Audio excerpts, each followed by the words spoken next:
Chapter 1. The Basics on Nurturing Your Child. A synopsis. Being aware of the capabilities of each stage in a child's growing life is important. This is to ensure that no unnecessary expectations or demands are made on the child. The basics. Allowing and encouraging a child to express his or her feeling freely is one way of teaching a child how to cope with difficulties. The teachings and guidance extended should be done in a positive manner to ensure the element of violence is not part of the expression process. Making an effort to respect the child and the expressed feelings of the child is paramount in building a strong relationship where the child feels confident in broaching any problem or situation. Establishing an open communication style is beneficial to both parties. This style allows the child to be confident in the listening capacity of the parent without being judgmental or unduly harsh. Encouraging the child to be open and adventurous will help the child to build their own individual confidence and personal disciple levels. They will then be able to have the independence and self-worth that comes from being able to cope when exposed to different things. Above all, a child must be confident in a parent's love and acceptance. With all the other negative elements in the world today, being able to count on a parent's unconditional love is very important. If this element is present in the relationship, most children can cope better in life. Chapter 2. Build your child's self-esteem. A synopsis. Building self-esteem in a child will be the creating factor in the makings of a healthy adult, both in mind and body. The foundation of having confidence and the rounded well-being factor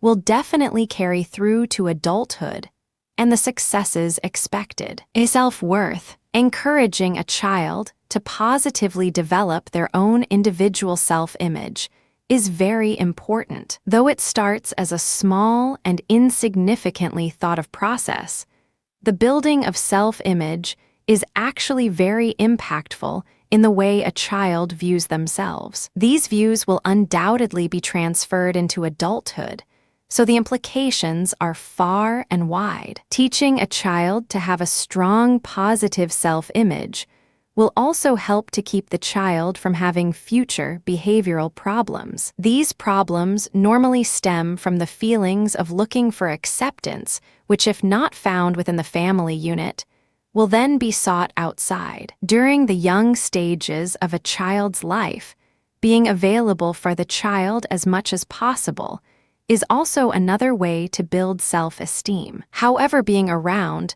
does not necessarily means pandering to the every whim and fancy of the child. It is more to build a level of bonding within the family unit so that the desired closeness will be instrumental in growing the love and confidence element in the child. Interacting and being genuinely interested in the child activities and accomplishment is also highly recommended. Sometimes it may require a certain percentage of feigning interest, but it's well worth exercising the effort to encourage the feeling of self-worth in a child. Explaining gently or correcting a child gently keeps the child from becoming overly fearful, yet still being able to understand the reason for the correction, and also being able to acknowledge the mistake. This, in turn, helps the child to always be able to move on and improve themselves even after a mistake has happened. Chapter 3. Catch the good and not always the bad. A synopsis. Human nature is such that most people only acknowledge the negative in anything. Being able to focus on the good can be a challenge, but it is not impossible. Training the mind from an early age would be a benefit to all around. The good stuff. Children are by far a very innocent and impressionable bunch. Therefore, whatever actions and words spoken must be done with the utmost care and concern. Those who are in the position to impart the necessary confidence in a child should take every possible opportunity to do so. In every instance, from games to doing simple stuff, the focus and comments made should be of a complimenting and encouraging nature. Things that may seem silly or trivial to an adult would be very important to a child, so being careful and prudent in all comments is important. This does help the child to foster further positive mindset and be willing to try new things without having to be concerned about being condemned or criticized. When the adult is able to focus on the positive of everything, the child will also learn to do so. This will come in handy when the child is exposed to the real world. Praising a child as often as possible also helps the child to be able to understand how to acknowledge the good in others too. Children definitely respond better to positive words and actions. It is much easier to get the cooperation and participation of a child when the general persuasive comments and compliments are of a positive nature. A child who is used to being positively encouraged will also be able to give positive encouragement to others. These types of children would have no problem making friends and being popular. Their ability to share and be caring is also a byproduct, the positive elements they have been exposed to. Chapter 4. Demonstrate the love is unconditional. A synopsis. Love is a precious gift and should be given as often as possible. Children need to understand from a very early age that the love is given and received unconditionally. Though the idea of giving and receiving love unconditionally should be as it is termed, it however does not imply that a child can do or say anything without a certain amount of boundaries in place. When a child is being difficult or naughty, the parent is duty-bound to correct the child, but at the same time ensuring that the unconditional love element is kept totally intact. This is an important point to ensure the child understands. Love between the primary caregivers is also important, as the child will be privy to how the adults around react to each other. Therefore, it has to be understood that the unconditional love is not just within a certain circle, but can be altered to include anyone at any given time. As a child ages, the wrong understanding of love may bring about a certain degree of insecurity. In the adult world, love is rarely unconditional and often shown in words and actions to this effect. Therefore, if the child begins to realize this, then everything in his or her life will be associated to this style of thinking. A very important area a child needs to experience unconditional love is connected to the physical and mental achievements of the child. Most children find this the most hurtful and challenging area, where almost all attest to the lack of unconditional love. When a child feels the negative and disapproval vibes expressed because of low achievement, even though there was genuine effort to do the very best, they could withdraw and consecutively underachieve in future endeavors. Therefore, it is of utmost importance to reprimand, but at the same time, focus the reprimand on the action and not the child itself. Chapter 5. Make rules and be consistent. A synopsis. In parenting,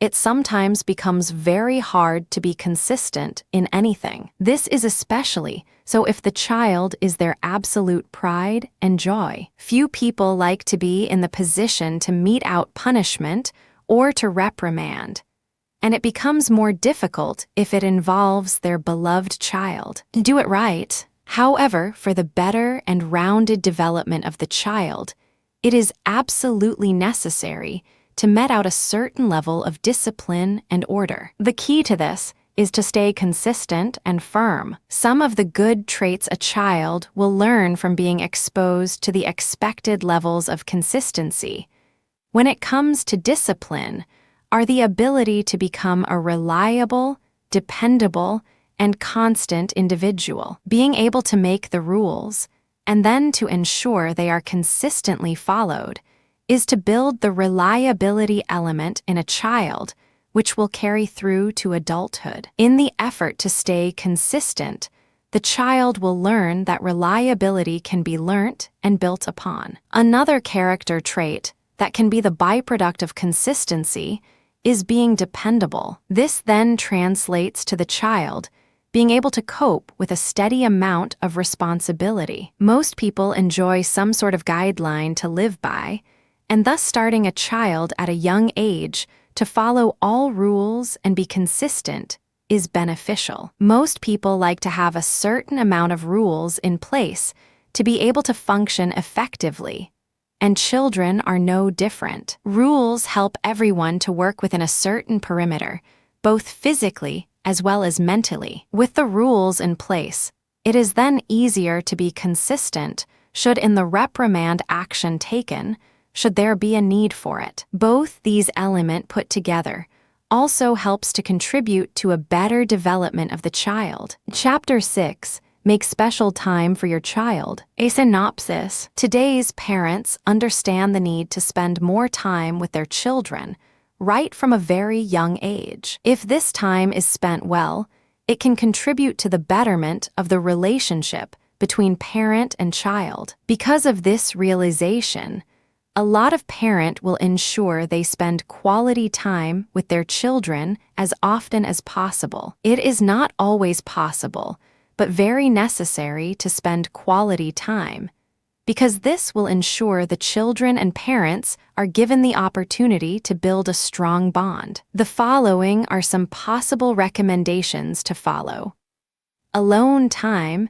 Practicing the one-on-one structure with a child is advisable, as it promotes the chance to enjoy each other's company exclusively. This one-on-one time also gives the child the opportunity to open up and share personal issues with the parent. Simply watching a movie together, or sitting in the park together, or going for a walk together are some of the more popular one-on-one styles to adopt. Getting a child to help and feel important and useful is also another way to spend special time with a child. When a child feels important and needed, the bond of love and respect is cemented for life. Though a lot of patience is needed on the part of the adult, it is well worth the trouble. Making a child feel a huge part of the parent life by doing physical things together is definitely a plus point. There will be times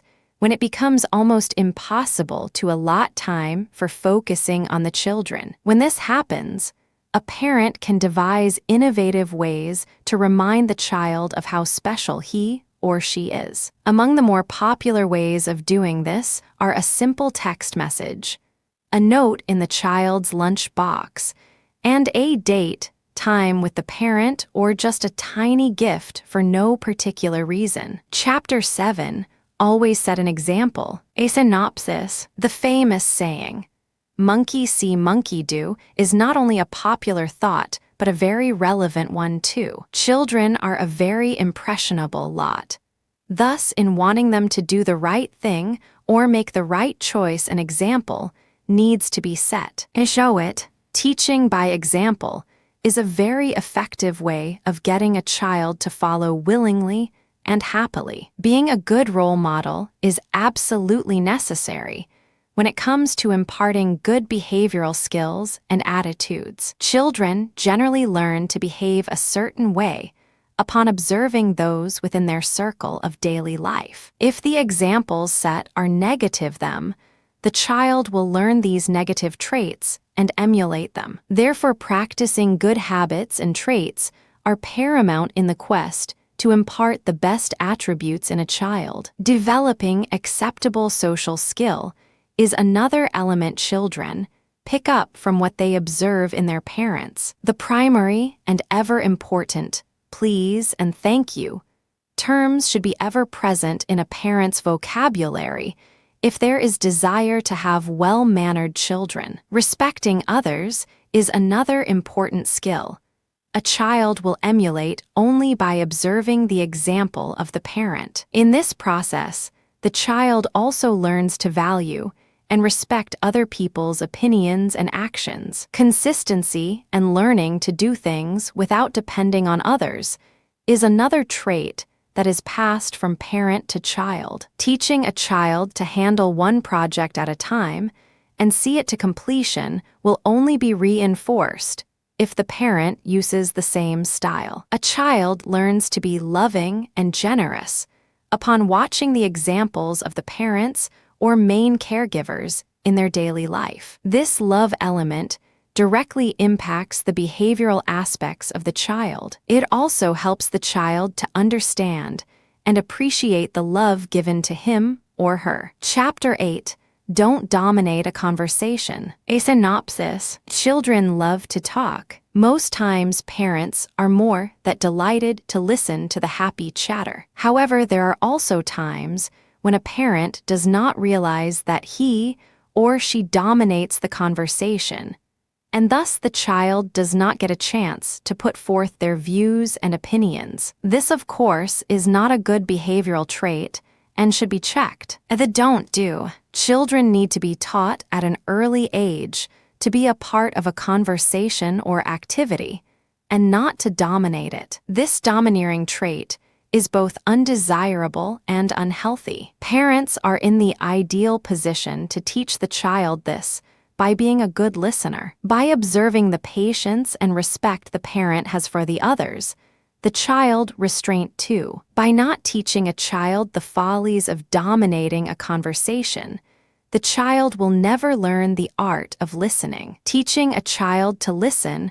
rather than dominate a conversation will allow the child to learn to disseminate information effectively and wisely. When one dominates a conversation, the only information going around would be from that of the dominating party. Thus, no new information is learnt or exchanged. This is not the way a child can learn new things. Thus, it is again vital to teach a child to always listen first, rather than exercise the need to dominate the conversation. The same concept is applied to the parent. By dominating the conversation, the parent will not be able to learn anything new that was going on in the child's world. Children need to exercise their conversational skill, and the first area this should be done is within the confines of the family unit. With the guidance of the parents, a child then learns the limits and perimeters allowed to explore. Chapter 9. Learn to be a good communicator. A synopsis. In order to be an effective adult, a child needs to practice being a good and effective communicator. This is also another skill the child will more than likely emulate from the parent. Some suggestions. Here are some of the areas one can teach the child in the pursuit of being a good communicator. Teaching the child to know what and how to communicate is the first step towards being an effective communicator. Being able to contribute to a conversation while being sensitive to the other participants is also an important lesson to learn. The attitudes and openness taught to a child with regards to being a good communicator is also very important. Attitudes like respecting other opinions and attitudes in a particular subject will not only teach the child respect, but also the how to appreciate other opinions. Teaching a child the importance of eye contact is also another way to help the child stay focused. This eye contact trait is a good way to ensure the listener and speaker are both paying attention to what is said. The tone a child learns to use will eventually transcend into the same tone that is used in adulthood. Teaching the child to be sensitive to other in terms of the volume used in a conversation is important, as many people can be put off by very loud or very soft tones. Furthermore, can be quite an exasperating experience. Children love the opportunity to speak openly and with abandon. However, there must be some sort of control over the tone, demeanor, and respect exercised. When children are comfortable, they will then be able to exercise good communication skills. Thus, by keeping the lines of communication open, always a child feels safe and is then able to be a proficient communicator. Chapter 10. An unnourished child has a long road ahead. A synopsis. Most parents strive hard to provide the best for their children, sometimes though it is not an easy task. However, almost all parents would willingly sacrifice for their children. Important info. From a mental point of view, an unnourished child will lack the basic interaction between parent and child, thus causing the child to be ill-equipped to face the interaction with the others. Children who are mentally unnourished will also be unable to fend for themselves in an environment other than the one they are used to. Being able to hold a conversation and attention of those around would be rather difficult. Being spiritually deprived or unnourished has equally, if not more devastating effects. In the current world of very advanced technology, most children have lost the ability to feel and be in touch with others